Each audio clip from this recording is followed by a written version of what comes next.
Leyendo el Deuteronomio, capítulo 7, versículos del 6 al 11. Porque tú eres pueblo santo para Jehová tu Dios. Jehová tu Dios te ha escogido para hacerle un pueblo especial, más que todos los pueblos que están sobre la tierra.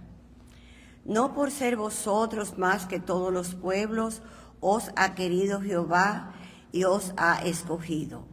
Pues vosotros erais el más insignificante de todos los pueblos, sino por cuanto Jehová os amó y quiso guardar el juramento que juró a vuestros padres, os ha sacado Jehová con mano poderosa y os ha rescatado de servidumbre de la mano de Faraón, rey de Egipto. Conoce, pues, que Jehová tu Dios es Dios, Dios fiel, que guarda el pacto y la misericordia a los que le aman y guardan sus mandamientos hasta 1000 generaciones, y que da el pago en persona al que le aborrece, destruyéndolo, y no se demora con el que lo odia. En persona le dará el pago. Guarda, por tanto, los mandamientos, estatutos y decretos que yo te mando hoy que cumplas.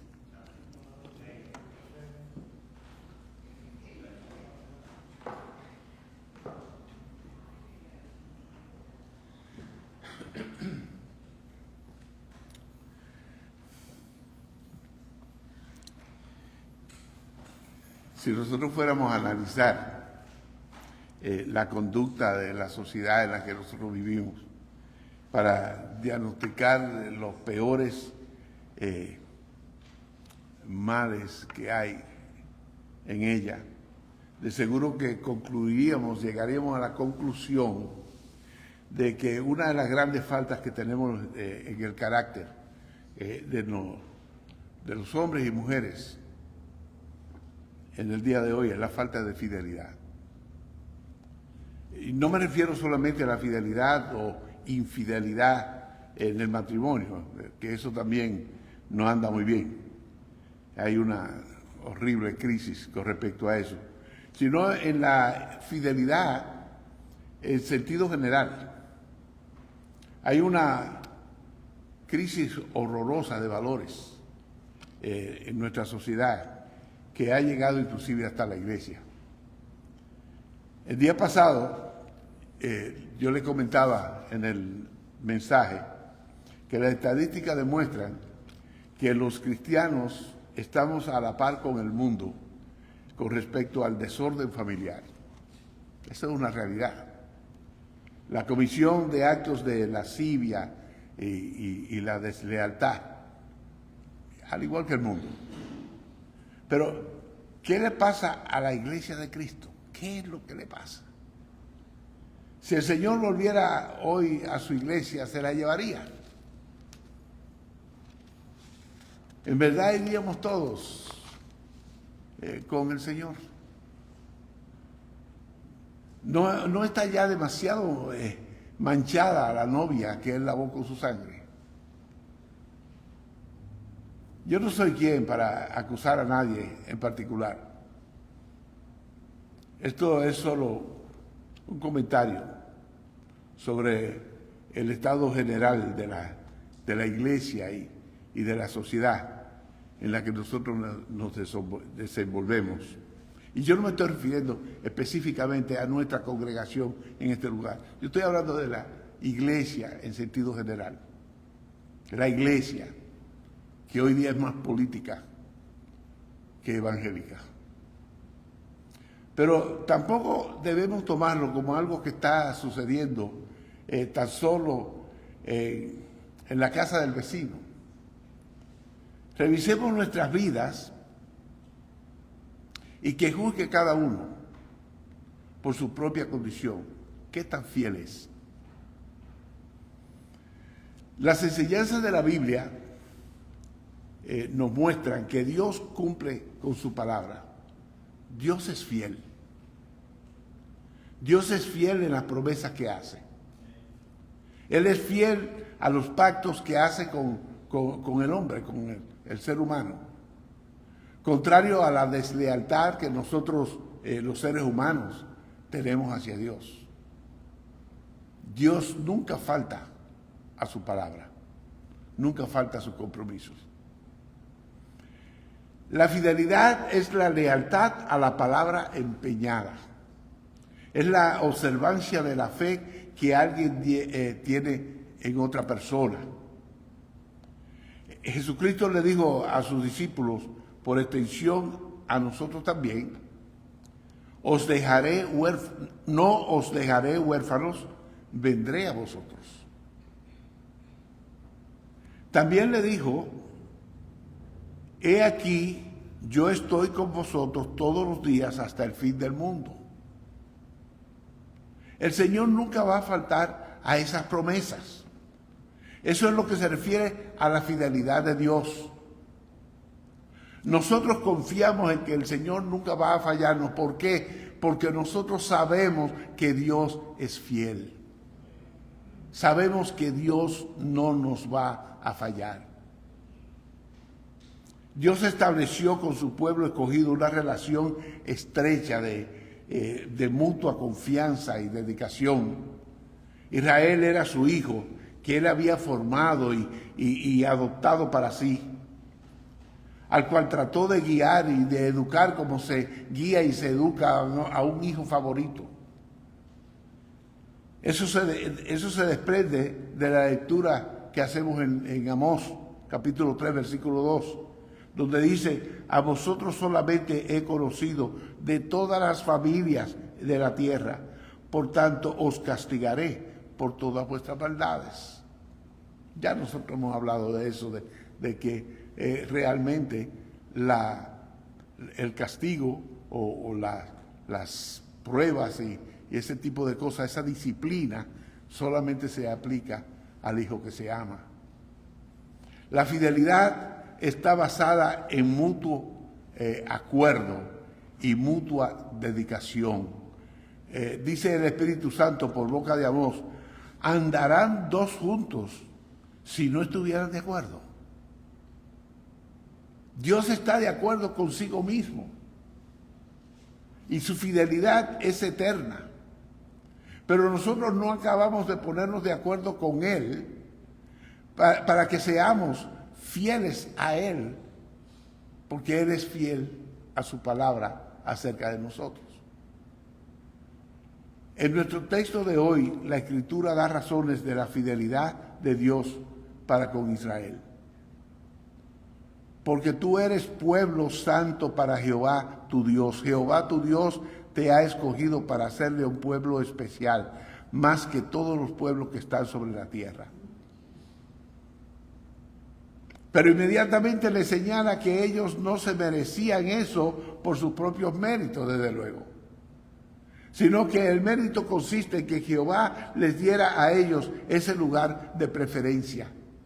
Es porque Jehová se lo dio, porque Dios le dio ese lugar. Dios sacó a ese pueblo de Egipto, no porque fueran dedicados y obedientes a Dios, porque no lo eran, sino porque Jehová había prometido a sus padres dar una cierta tierra, y lo dice. Y Jehová siempre cumple sus promesas. La fidelidad de Dios a su pueblo es muy singular, porque Él siempre cumple, independientemente del comportamiento de los individuos. Dios prometió un libertador a los judíos.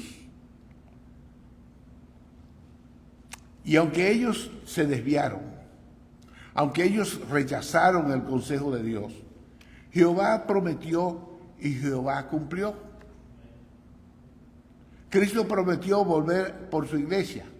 Y a mí no me cabe la menor duda de que esa promesa la cumple, porque Dios es fiel a su palabra. A pesar de todas las desviaciones de la iglesia.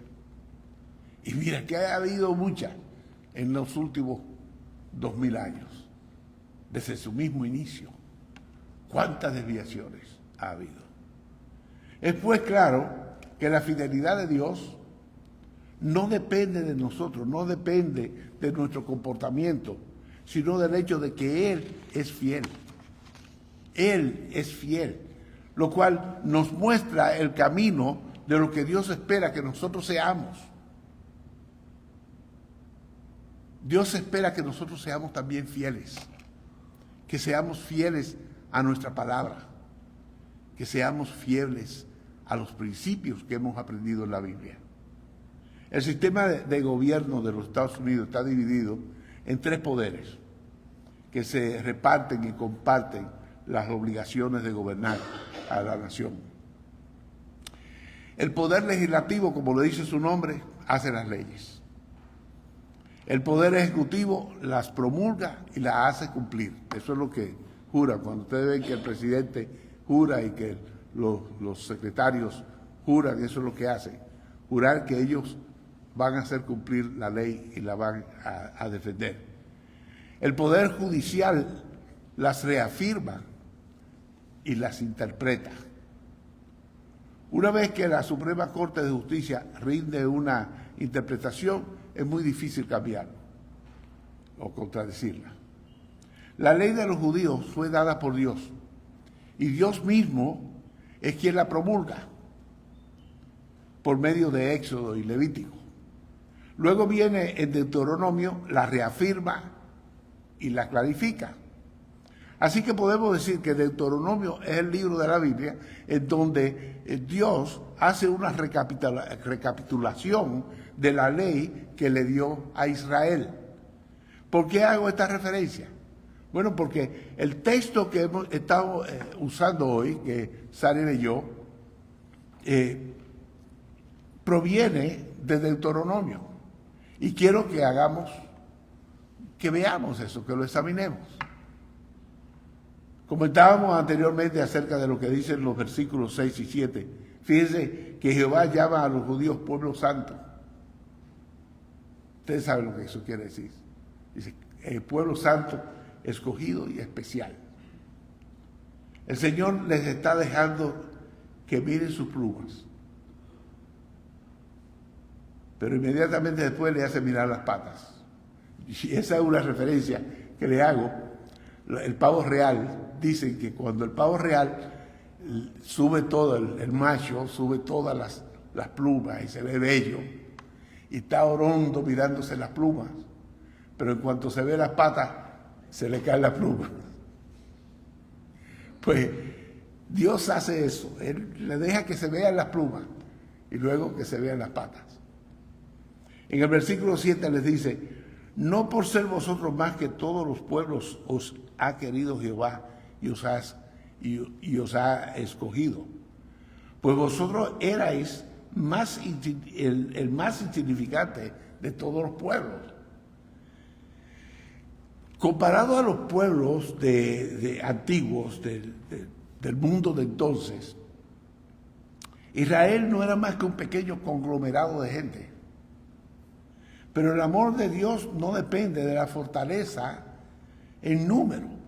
Y qué bueno que sepamos eso, porque miren, nosotros no somos muchos. El amor de Dios y su dedicación a su pueblo no depende del número. Dios ama a Israel por la promesa que le hiciera a Abraham, a Isaac y a Jacob. Dios ama a esta iglesia por la promesa que hizo Jesús, que dijo que nunca os abandonaré. Y dijo, yo estaré con ustedes hasta el fin del mundo. Dice el otro versículo, sino por cuanto Jehová os amó y quiso guardar el juramento que juró a vuestros padres, os ha sacado Jehová con mano poderosa y os ha rescatado de servidumbre de la mano de Faraón, rey de Egipto. Notemos también que Dios no nos debe fidelidad a nosotros. Tú le debes fidelidad a tus iguales o superiores. Pero por mucho que tú creas que le debes fidelidad, por ejemplo, a un perro, tú no le debes fidelidad al perro.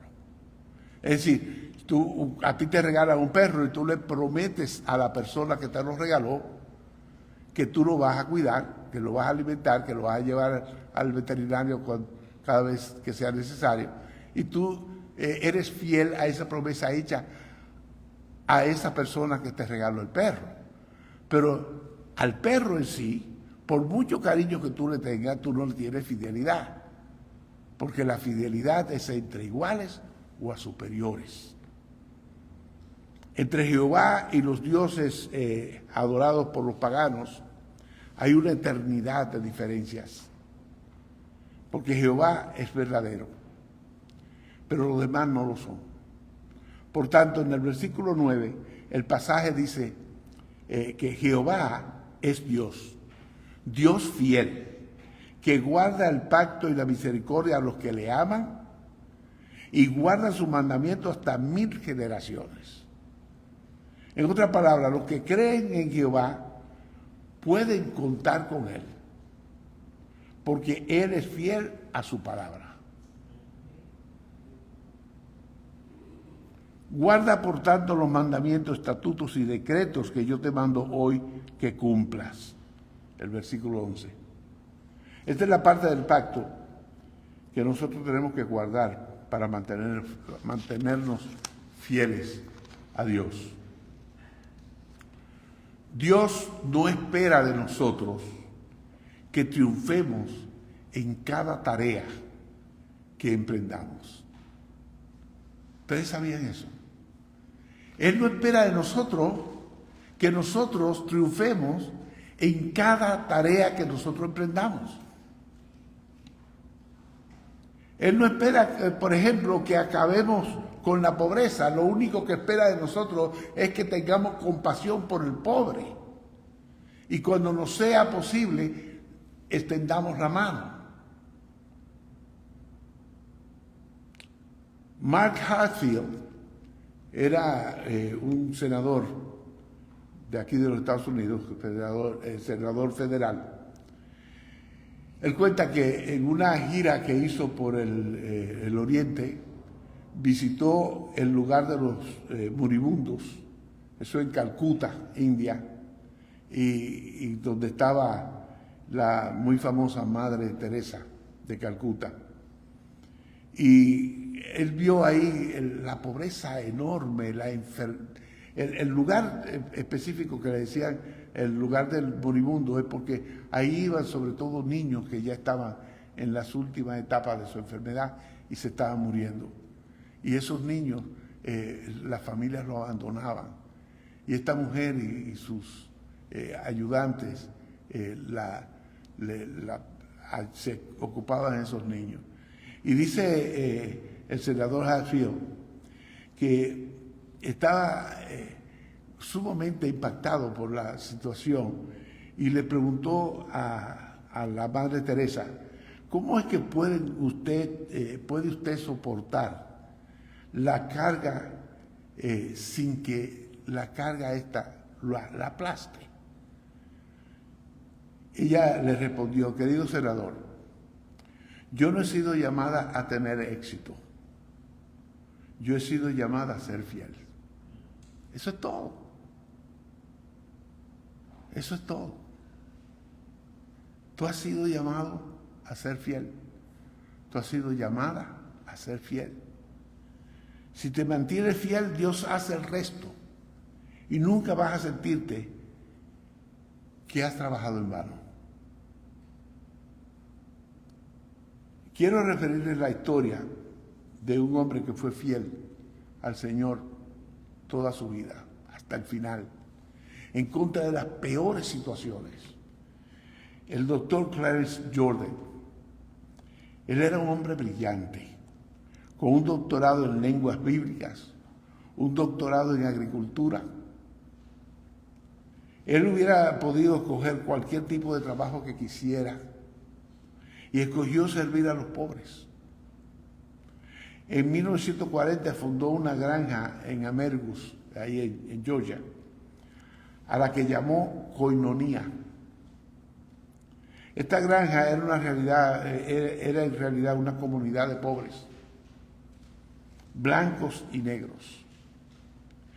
Esta idea no le cayó muy bien a las personas de esa parte del país. No tengo que decirles por qué. El hecho de que hubieran blancos y negros en el mismo lugar, en el 1940, eso no le cayó bien. Las personas del área trataron todo tipo de provocación imaginable para disuadir al doctor Jordan. Y durante 14 años soportaron estoicamente, o debo decir cristianamente, cuántas vejaciones y abusos se le ocurrió a los vecinos del lugar para detener ese ministerio. En 1954, una turba organizada por el Ku Klux Klan decidió deshacerse del doctor Jordan de una vez por todas. Vinieron de noche, armados de pistolas y antorchas, le prendieron fuego a todas las edificaciones de la granja, excepto a la casa del doctor y su familia. Él reconoció las voces de algunos de los encapuchados. ¿Por qué? Porque alguna de esa gente iba con él a la misma iglesia que él iba. ¿Pueden creerlo? Entonces, eso pasó. Al otro día todavía había humo en las edificaciones que fueron arrasadas por el fuego. Y al día siguiente vino un reportero a ver lo que quedaba de la granja. De hecho, el reportero era uno de los que había estado la noche anterior ahí. Y las ruinas todavía ardían y la tierra estaba llena de escombros. Pero encontró al doctor Jordan en los surcos, deshiervando y plantando. El reportero le dijo: oí las terribles noticias y vine para escribir acerca de la tragedia del cierre de su granja. El doctor Jordan continuó lo que estaba haciendo. El reportero siguió tratando de provocar alguna reacción de parte del doctor. Intrigado por el hecho de que este hombre estaba aún trabajando en el campo en vez de estar empacando sus cosas para irse de ahí, finalmente con voz arrogante le dijo: doctor, usted tiene 2 de esos doctorados y ha puesto 14 años en esta granja y no queda nada de ella. ¿Qué tan exitoso cree usted que ha sido? El doctor paró de trabajar, se viró hacia el reportero y le dijo firmemente: tan exitoso como la cruz. Mire, yo no creo que usted nos entiende. Nosotros no buscamos alcanzar el éxito y el triunfo, sino la fidelidad. Nosotros nos quedamos. Que pase buen día. Esas fueron las palabras del doctor Jordan. A partir de ese día, el doctor Jordan y los demás miembros de la granja la reconstruyeron y hoy está mejor que nunca. Hoy está mejor que nunca. Porque ¿qué es lo que Dios esperaba del doctor Jordan en vida? Que fuera fiel. Que fuera fiel. ¿Qué es lo que espera de nosotros? Que seamos fieles. Porque como podemos ver, no es acerca de cuánto éxito tenemos, sino hasta cuándo somos nosotros fieles. Nosotros, que somos unos pocos. A veces uno piensa en cuando esta iglesia se llenaban todos los bancos. Teníamos 3 coros, hasta uno de campana. Y piensa que entonces Dios nos sonreía. ¿Sabe lo que hace sonreír a Dios? La fidelidad de sus hijos. Ustedes hacen sonreír a Dios, porque han sido fieles. han sido fieles. Cuando pasamos el balance que hemos hecho en el reino de Dios, en este lado de la vida, la pregunta no debe girar acerca de si hemos sido capaces de innovar, de enriquecer la predicación del Evangelio, de si hemos podido crecer en el número de los creyentes. La única pregunta que cuenta verdaderamente es si nos hemos mantenido fieles. Si la respuesta es que sí, entonces, queridos hermanos y hermanas, hemos cumplido nuestro cometido. Dios nos sonríe.